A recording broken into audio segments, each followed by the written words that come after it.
तो polynomial start करने से पहले आपको थोड़ा आइडिया होना चाहिए कि पॉलिनोमियल्स होते क्या हैं। तो स्टूडेंट्स पॉलिनोमियल 1 वेरिएबल में भी होते हैं, 2 वेरिएबल में भी होते हैं, 3 वेरिएबल में भी होते हैं। तो इसका मीनिंग क्या है? 1 वेरिएबल का मतलब है कि एक एक्सप्रेशन लिखा हुआ है जो कि जिसमें केवल एक ही वेरिएबल इंक्लूड है स्टूडेंट्स, जैसे x, y, z ये सब वेरिएबल्स हैं। वेरिएबल्स मतलब इनकी वैल्यू चेंज हो सकती है। तो अगर आपके पास पॉलिनोमियल केवल 1 वेरिएबल में है तो यानी केवल x की टर्म में लिखा जाना चाहिए या केवल y की टर्म में लिखा जाना चाहिए। तो एक ही वेरिएबल इंक्लूड होगा उसमें, दूसरा वेरिएबल नहीं आएगा स्टूडेंट। तो पॉलिनोमियल क्या है? जस्ट एक एक्सप्रेशन है जिसके अंदर वो वेरिएबल या उसकी कुछ पावर्स उनका सम या डिफरेंस होता है स्टूडेंट्स। जैसे मैं एग्जांपल लेता हूं n डिग्री पॉलिनोमियल का। तो n डिग्री पॉलिनोमियल में एक एक्सप्रेशन लिखा हुआ है। इस एक्सप्रेशन में क्या है? पहली बात ये 1 वेरिएबल में पॉलिनोमियल है, यानी पॉलिनोमियल इन x वेरिएबल। तो इसमें केवल x ही इंक्लूड होगा स्टूडेंट, कहीं पर भी y नहीं दिखेगा आपको। अच्छा ये n डिग्री का मतलब क्या होता है? जो हाईएस्ट पावर होती है उस वेरिएबल की उसको हम लोग डिग्री ऑफ पॉलिनोमियल बोलते हैं, जैसा कि आपने 9th क्लास में पढ़ा होगा। तो यहाँ पर n क्या है? ये वाली टर्म इसमें इंक्लूड होनी चाहिए, बाकी दूसरी टर्म हो या नहीं हो कोई फर्क नहीं पड़ता। अगर n डिग्री पॉलिनोमियल है यानी x की हाईएस्ट पावर कितनी है स्टूडेंट? n है। तो इस टाइप का एक्सप्रेशन जिसमें वेरिएबल और वेरिएबल की कुछ पावर्स सम या डिफरेंस की फॉर्म में लिखी हो। तो मैंने यहाँ पर सब जगह प्लस प्लस लगाया है, किसी टर्म में हो सकता है माइनस आया हो। तो इस टाइप का जो एक्सप्रेशन होता है स्टूडेंट्स इसको हम लोग पॉलिनोमियल बोलते हैं। ठीक है, तो यहाँ पर n की वैल्यू हो सकता है 5 से स्टार्ट हो, तो ये 5 डिग्री पॉलिनोमियल हो जाएगा। ठीक है, तो मैंने एक जनरल एक्सप्रेशन लिखा है पॉलिनोमियल का। अब हम बात करते हैं, एग्जांपल ले लेते हैं, इससे आपको क्लियर समझ में आएगा स्टूडेंट। तो मैंने एग्जांपल लिखा हुआ है, इसमें ये बताओ कि ये x में पॉलिनोमियल है, एक ही वेरिएबल में पॉलिनोमियल है, क्योंकि इसमें एक बार भी y नहीं आया स्टूडेंट। साथ में इसकी डिग्री कितनी होगी? हाईएस्ट पावर आपको कितनी दिख रही है? 4। इनके कोफिशिएंट पे मत जाना, ये कोफिशिएंट 3 है 5 है, तो ये नहीं बोल देना कि ये 6 इसमें कोफिशिएंट है तो इसकी डिग्री 6 हो गई। हमें कोफिशिएंट से मतलब नहीं है स्टूडेंट, हमें तो ये देखना है कि जो x की डिग्री आ रही है वो हाईएस्ट डिग्री कितनी है। यहाँ पर क्या है? x की कोई भी पावर नहीं है, यानी यहाँ पर हम लोग इसको ऐसे लिख सकते हैं स्टूडेंट्स, x की पावर 0 यानी 0 पावर है। यहाँ पर 1 पावर है, यहाँ पे 2 है, 3 है, 4 है। तो हाईएस्ट डिग्री क्या होगी? 4 हो गई। हाईएस्ट पावर क्या होगी स्टूडेंट? 4 हो गई। तो ये इस पॉलिनोमियल की डिग्री है। तो यहाँ पर हमने क्या कहा? इसको डिग्री 4 का पॉलिनोमियल है। अच्छा ये कोई जरूरी नहीं है, अगर मैं इसको इस वाले टर्म को मिटा भी देता स्टूडेंट तो भी इसकी डिग्री क्या है? 4 ही है। अगर हाईएस्ट पावर 4 है और बीच में कोई टर्म किसी पावर वाली जो टर्म है वो नहीं भी आ रही है तो इसकी जो डिग्री है वो 4 ही रहने वाली है। लेकिन अगर आप 4 को ही मिटा दो तो इसकी डिग्री चेंज हो जाएगी। अब इसकी जो डिग्री है स्टूडेंट वो 2 है, क्योंकि हाईएस्ट पावर क्या है? 2 है। क्लियर हो गई चीज? हम लोग वापस लिख देते हैं इसको। ठीक है, नेक्स्ट एग्जांपल लेते हैं इसमें आप। तो इसमें देखो आपने मैंने x² वाली टर्म नहीं लिखी है, कोई बात नहीं, कोई फर्क नहीं पड़ रहा। लेकिन यहाँ पर इसकी जो डिग्री है वो क्या है? हाईएस्ट पावर x की क्या है? 3 है। 2 वाली टर्म नहीं है, मतलब x² वाली टर्म नहीं है, तो कोई फर्क नहीं पड़ता। तो यहाँ पर कितने डिग्री का पॉलिनोमियल है? 3 डिग्री का पॉलिनोमियल है, क्योंकि x की जो हाईएस्ट पावर है वो कितनी है? 3 है। तो स्टूडेंट इसको हम लोग क्या बोलते हैं? Cubic polynomial. क्लियर है चीज? क्यूबिक पॉलिनोमियल, क्योंकि हमारी जो स्टडी है वो यहीं से स्टार्ट है, मतलब हम लोग लीनियर, क्वाड्रेटिक और क्यूबिक पॉलिनोमियल ही डिस्कस करेंगे। ठीक है, अब देखिए नेक्स्ट एग्जांपल हमने लिया 3x² + 2x + 4। तो यहाँ पर अगर डिग्री की बात करूँ तो x की हाईएस्ट पावर कितनी है? 2 है, तो ये डिग्री 2 का पॉलिनोमियल हो गया। इसको हम लोग क्वाड्रेटिक पॉलिनोमियल भी कहते हैं। नेक्स्ट एग्जांपल हमारे पास क्या है? 5x + 3। तो इसकी जो डिग्री हो जाएगी वो कितनी हो जाएगी? 1 हो जाएगी, क्योंकि हाईएस्ट पावर x की कितनी है? 1 है स्टूडेंट। तो इसको हम लोग लीनियर पॉलिनोमियल भी कहते हैं। ठीक है स्टूडेंट्स? तो स्टूडेंट्स अब हम लोग किसी भी पॉलिनोमियल की वैल्यू की बात कर रहे हैं, मतलब किसी पर्टिकुलर x पे इस पॉलिनोमियल की वैल्यू कितनी होती है। ठीक है, तो हमारे पास एक एग्जांपल है px = x² - 3x - 4। ये एक पॉलिनोमियल है स्टूडेंट, कितने डिग्री का है? 2 डिग्री का। इसको हम लोग क्वाड्रेटिक पॉलिनोमियल भी बोल सकते हैं। अब हमें चाहिए कि x = 1 पे इसकी वैल्यू क्या है। तो value of px at x = 1, यानी आपको x = 1 पे इसकी वैल्यू चाहिए। तो इसके एक्सप्रेशन में जहां पर भी x आ रहा है उसकी जगह पे आप क्या पुट कर दोगे? 1 पुट कर दोगे। तो यहाँ पर ये क्या हो जाएगा? px। तो x की जगह पे क्या रखा हमने? 1 रखा। तो ये क्या है? इसका मतलब है ये x = 1 पर पॉलिनोमियल की वैल्यू है। अच्छा, यहाँ पर राइट साइड में भी जहां पर भी x आ रहा है तो वहां पर 1 रख दो। तो 1 का स्क्वायर - 3 × x था, x की जगह पे 1 रख दिया, +5। तो 1 का स्क्वायर 1 - प्लस 5, तो इसको सोल्व करते हैं स्टूडेंट कितना आता है आपके पास 3 आता है। तो ये हमारे पास x इक्वल टू 1 पर इस पॉलिनोमियल की वैल्यू हो गई कितनी 3। क्लियर है चीज। अब हम लोग दो और वैल्यू पे, दो अलग अलग वैल्यू पे हम लोग क्या करते हैं इस पॉलिनोमियल की वैल्यू फाइंड कर रहे हैं। कौन कौन सी जगह पे x इक्वल टू -1 पे और x इक्वल टू 4 पे इस पॉलिनोमियल की वैल्यू फाइंड कर रहे हैं स्टूडेंट। तो जैसे ही आप x इक्वल टू -1 पे वैल्यू फाइंड करना चाहे हो तो x की जगह पे क्या पुट कर दोगे -1, तो x स्क्वायर में -1 का स्क्वायर -3 into x, x की जगह पे क्या रखा -1 -4। तो स्टूडेंट्स को सोल्व करेंगे तो इसका -1 का होल स्क्वायर +1 माइनस माइनस क्या होगा प्लस हो गया +3 आ गया -4। तो -4 और ये 1 + 3 +4 -4 कितना बना लेंगे स्टूडेंट 0। तो आंसर आ रहा है आपका 0, यानी x इक्वल टू -1 रखने पर इस पूरे पॉलिनोमियल की वैल्यू क्या हो जाती है 0 हो जाती है स्टूडेंट। ठीक है, अब नेक्स्ट एग्जांपल लेते हैं। नेक्स्ट एग्जांपल क्या मतलब नेक्स्ट वैल्यू ले रहे हैं हम लोग, यानी x इक्वल टू 4 पर इस पॉलिनोमियल की वैल्यू फाइंड कर रहे हैं। तो जैसे हमने इस पूरे एक्सप्रेशन में x की जगह पे क्या रख दिया स्टूडेंट 4 रख दिया हमने। तो यहाँ पर क्या किया x की जगह पे 4 का स्क्वायर -3 into x की जगह पे 4 आ गया -4। तो 4 का होल स्क्वायर 16 -3 into 4 12 हो गया -4। तो -12 और -4 ऐड होके कितना हो जाएगा -16। एक माइनस का 16 है एक प्लस का 16 है, फाइनल आंसर कितना है 0। तो स्टूडेंट इन दोनों एग्जांपल से मैं आपको ये बताना चाह रहा हूं कि x इक्वल टू -1 रखने पर और साथ ही x इक्वल टू 4 रखने पर इस पूरे पॉलिनोमियल की वैल्यू कितनी हो रही है 0 हो रही है। इसका मतलब ये जो वैल्यूज आपने रखी है जहां पर x पॉलिनोमियल की वैल्यू कितनी हो जाती है 0 हो जाती है, तो इन वैल्यूज को स्टूडेंट्स हम लोग क्या बोलते हैं zeros of polynomial, zeros of polynomial. ठीक है, यानी x की वो वैल्यूज जिसके ऊपर पूरे पॉलिनोमियल की वैल्यू कितनी हो जाए 0 हो जाए, इसको हम लोग बोलते हैं पॉलिनोमियल का जीरो। क्लियर है स्टूडेंट। तो value of x eight which value of given polynomial become 0। ठीक है, तो जिस x की वैल्यू पर आपको जो पॉलिनोमियल गिवन है उसकी वैल्यू कितनी हो जाए 0 हो जाए, तो उस x की वैल्यू को हम लोग जीरोस ऑफ पॉलिनोमियल बोलते हैं। तो यहां पर हमारे पास क्या आया था 2 0 आ रहे हैं स्टूडेंट, क्योंकि x की दो वैल्यू पे -1 पर भी और 4 पर भी दोनों वैल्यूज पर ये पूरा का पूरा पॉलिनोमियल किसमें कन्वर्ट हो रहा था 0 में कन्वर्ट हो रहा था। तो हमारे पास इस पॉलिनोमियल के कितने 0 हैं 2 0 हैं। ठीक है स्टूडेंट्स, क्लियर है चीज। तो 0 क्या होता है x की वो वैल्यू जिसके ऊपर पॉलिनोमियल कितना हो जाए 0 हो जाए, इसको हम लोग 0 बोलते हैं।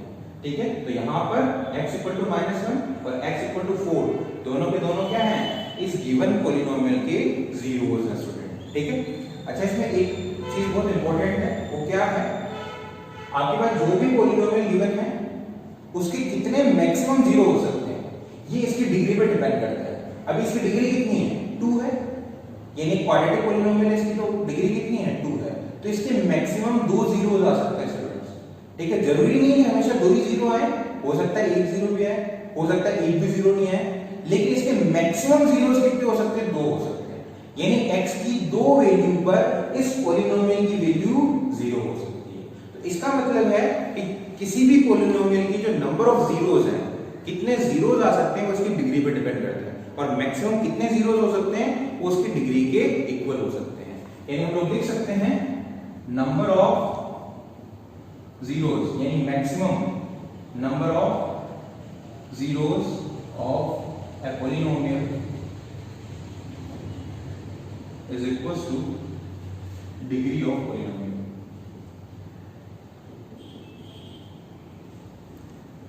ठीक है, तो जो भी आपके पास ये पॉलिनोमियल है उसकी डिग्री के इक्वल मैक्सिमम जीरोस ऑब्टेन हो सकते हैं। उतने ही होंगे ये जरूरी नहीं है, पर मैक्सिमम कितने जीरो ऑब्टेन हो सकते हैं वो डिग्री ऑफ पॉलिनोमियल पे डिपेंड करता है। तो स्टूडेंट्स अब हम लोग geometrical meaning of the zeros of a polynomial discuss करने जा रहे हैं। तो ज्योमेट्रिकल मीनिंग का मतलब है अगर मैं उस पर्टिकुलर पॉलिनोमियल का ग्राफ ड्रॉ करता हूं स्टूडेंट्स, ठीक है, तो उस ग्राफ को देख के क्या आप पता लगा सकते हो कि इसका जीरो क्या है, ये इसमें कितने नंबर ऑफ जीरोस एग्जिस्ट कर रहे हैं। तो इसी के बारे में हम लोग बात करेंगे। ठीक है, तो सबसे पहले हम लोग एग्जांपल ले लेते हैं एक पॉलिनोमियल जो कि लीनियर है स्टूडेंट्स, पर सबसे सिंपल पॉलिनोमियल की बात कर रहे हैं 2x + 3। ठीक है, तो इसमें जो डिग्री है वो कितनी है 1 है, इसको हम लोग लीनियर पॉलिनोमियल भी बोलते हैं। अच्छा, कई बार इस px को आप y से रिप्रेजेंट कर देते हो स्टूडेंट, जो px है बार बार लिखने में ऐसा लगता है, इसलिए हम लोग कई बार इसको y की लिख सकते हैं। तो y की वैल्यू क्या होगी 2x + 3। इसका जो ग्राफ बनता है स्टूडेंट वो कुछ ऐसा बनता है। वो ग्राफ ड्रॉ करना तो हमने 9th में सीखा ही है।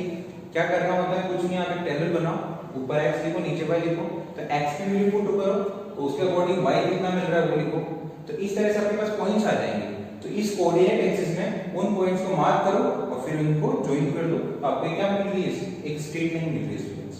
ठीक है, तो इस स्ट्रेट लाइन में क्या है, एक तो ये जो लाइन बन रही है वो y एक्सिस को भी इंटरसेक्ट कर रही है और x एक्सिस को भी इंटरसेक्ट कर रही है। तो y एक्सिस को इंटरसेक्ट कहां कर रही है, y = 3 पे, और x एक्सिस को इंटरसेक्ट कर रही कहां कर रही है, x = -3/2। तो अब हम लोग इसके जीरो की बात करते हैं। तो अगर मैं यहां पर x की जगह पे, इस पॉलिनोमियल में x की जगह पे -3/2 रखता हूं, यानी अगर मैं x = -3/2 पे पॉलिनोमियल की वैल्यू चेक करता हूं स्टूडेंट्स, तो देखो क्या आता है, इसमें जहां पर भी x आ रहा है क्या रख दो, -3/2। तो 2 × -3/2 + 3, ये 2 से 2 कैंसिल हो गए, तो यहां बचा -3 और यहां बचा +3। तो फाइनल आंसर क्या आ रहा है, 0। यानी x की वैल्यू -3/2 रखने पर इस पॉलिनोमियल की वैल्यू 0 होगी। यानी x = -3/2 क्या है, इस पॉलिनोमियल का 0 है स्टूडेंट, इस पॉलिनोमियल का 0। अच्छा, तो ये जो x = -3/2 क्या है, इंटरसेक्शन पॉइंट है इसका, लाइन का x एक्सिस के साथ। तो ये सबसे इंपॉर्टेंट पॉइंट है स्टूडेंट्स, क्या कि जो भी ग्राफ आपको गिवन है किसका, पॉलिनोमियल का, वो पॉलिनोमियल x एक्सिस के साथ किस पॉइंट पे इंटरसेक्ट कर रहा है, उस पॉइंट को हम लोग उस पॉलिनोमियल का 0 बोलते हैं। तो यहां पर x एक्सिस के साथ एक ही जगह पे इंटरसेक्ट कर रहा है और उसकी वैल्यू क्या है, -3/2। तो ये इस पॉलिनोमियल का 0 हो गया। हो सकता है वो 2 पॉइंट पे इंटरसेक्ट करे, हो सकता है 3 पॉइंट पे इंटरसेक्ट करे, तो वो सारे के सारे जो इंटरसेक्शन पॉइंट्स हैं वो उस पॉलिनोमियल के जीरोस हैं। लेकिन ये ध्यान रखना आप, यहां पर मैं y एक्सिस के साथ इंटरसेक्शन की बात नहीं कर रहा। आप कहोगे सर ये भी तो कर रहा है, तो हमने बोला ही नहीं है। हमने बोला है कि जीरोस ऑफ पॉलिनोमियल क्या होगा, इंटरसेक्शन पॉइंट्स होंगे किसके, गिवन पॉलिनोमियल के x एक्सिस के साथ इंटरसेक्शन। इंटरसेक्शन मतलब कट करना। तो ये यहां पर जो पॉलिनोमियल है उसका हमने ग्राफ ड्रॉ किया, तो ये x एक्सिस को, केवल x एक्सिस की बात हो रही है यहां पे, कितने पॉइंट्स पर कट कर रहा है, वो सारे के सारे पॉइंट्स इस पॉलिनोमियल के 0 है। तो यहां पर एक ही इंटरसेक्शन पॉइंट है, तो इस पॉलिनोमियल का एक ही 0 है स्टूडेंट, और वो क्या है, x = -3/2। तो आपको क्लियर हो गया होगा ये चीज।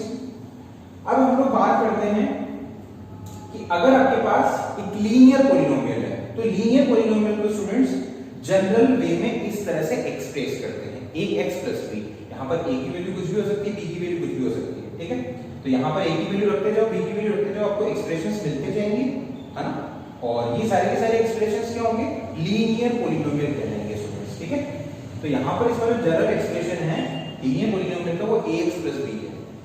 अब अगर आपको ये जनरल एक्सप्रेशन गिवन है, तो इससे आपको इस पॉलिनोमियल का 0 निकालना है। तो स्टूडेंट्स फॉर्मूला क्या होता है, -b/a। आप सीधा इस फॉर्मूले से इस पर्टिकुलर पॉलिनोमियल का क्या निकाल सकते हो, 0। अब अच्छा इसमें -b क्या है ना, माइनस को हटा दो, जो b है वो क्या है, वो है इसमें कांस्टेंट टर्म। कांस्टेंट टर्म जो है उसको मैं b बोल रहा हूं, और जो a है स्टूडेंट वो क्या है, कोएफिशिएंट ऑफ x। तो अगर आपको लीनियर पॉलिनोमियल गिवन है और सीधा उसका 0 निकालना है, तो आप -b/a कर सकते हो। b यहां पे कांस्टेंट टर्म है और जो a है वहां पर कोएफिशिएंट ऑफ x है। और ये कहां से आया, तो आप क्या करोगे, अगर ये चीज निकालनी है ना, आपको नहीं पता तो कोई बात नहीं, 0 निकालना है तो जहां पर भी px है वहां पे इसको क्या कर दो, 0 कर दो, क्योंकि हम x की वो वैल्यू फाइंड करना चाह रहे हैं जहां पर इस पूरे पॉलिनोमियल की वैल्यू कितनी हो जाए, 0 हो जाए। तो फाइनली इसकी वैल्यू क्या करनी है, 0 करनी है। तो इस px की जगह आप क्या कर दोगे, 0 कर दोगे। इस इक्वेशन को सोल्व करोगे, इस इक्वेशन में जो x की वैल्यू आएगी वही इस पॉलिनोमियल का 0। तो यहां पे जैसे 0 करोगे, इसमें जैसे आप px की जगह पे 0 करते हो, तो यहां से स्टूडेंट x की वैल्यू -3/2 निकल के आती है। यानी इस पॉलिनोमियल का जो 0 है वो -3/2 है। कैसे निकालना है, कुछ नहीं, px को 0 कर देना है, तो x की जो वैल्यू आएगी वो इसका 0 होगी स्टूडेंट, ठीक है। क्लियर है चीज। तो अगर आपको लीनियर पॉलिनोमियल दे रखा है तो आप सीधा भी निकाल सकते हो -b/a, ठीक है। अब हम लोग क्वाड्रेटिक पॉलिनोमियल की बात करते हैं। तो स्टूडेंट्स अब हम लोग क्यूबिक पॉलिनोमियल देख लेते हैं। तो क्यूबिक पॉलिनोमियल का जो जनरल एक्सप्रेशन होता है वो ऐसा होता है students, ax³ + bx² + cx + d। यहां पर भी a की वैल्यू 0 नहीं होनी चाहिए। अगर a 0 हो गया तो x क्यूब वाली टर्म गायब हो जाएगी, तो फिर ये क्यूबिक नहीं रहेगा स्टूडेंट, ठीक है। तो इसका जनरल एक्सप्रेशन, तो इसमें भी अलग-अलग केसेस बन सकते हैं स्टूडेंट्स, ठीक है। तो अगर मेरे पास एक पॉलिनोमियल है x³ - 4x, तो इसका ग्राफ कुछ ऐसा आता है स्टूडेंट्स। तो इस ग्राफ को अगर हम लोग एनालाइज करें तो ये x एक्सिस के साथ इसके जो इंटरसेक्शन पॉइंट है वो कितने हैं, 3 है, 3 जगह कट कर रहा है ये x एक्सिस को। तो इसके नंबर ऑफ जीरोस कितने हो जाएंगे, 3 हो जाएंगे। मेरे पास एक नया एक्सप्रेशन है px = x³। तो अगर ये इसको मैं रिप्रेजेंट करूं, ग्राफिकल रिप्रेजेंटेशन बताऊं इसका, तो इसका ग्राफ कुछ ऐसा बनता है स्टूडेंट्स।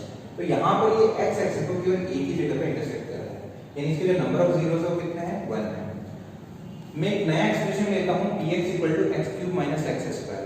तो इस एक्सप्रेशन का जो ग्राफिकल रिप्रेजेंटेशन होता है वो कुछ ऐसा होता है स्टूडेंट। यहां पर हम लोग देखते हैं तो x एक्सिस के साथ ये जो ग्राफ है वो केवल 2 ही जगह पर कट कर रहा है, यानी इसके नंबर ऑफ जीरोस कितने हो गए, 2 हो गए। तो इसका मतलब ये है कि जो क्यूबिक पॉलिनोमियल है उसके मैक्सिमम नंबर ऑफ जीरोस कितने आ सकते हैं, 3 आ सकते हैं। लेकिन हर बार 3 ही आए ये जरूरी नहीं है, मैक्सिमम नंबर ऑफ जीरोस आपको 3 मिल सकते हैं, लेकिन किसी केस में ये नंबर ऑफ जीरोस 1 हो सकते हैं, किसी में 2 हो सकते हैं, किसी में 3 हो सकते हैं स्टूडेंट्स, ठीक है। तो इसके बाद हम लोग क्वेश्चन करेंगे, ठीक है, जिसमें आपको बताना होगा कि इसके नंबर ऑफ जीरोस कितने हैं, क्या है। तो हम लोग आप एक्सरसाइज 2.1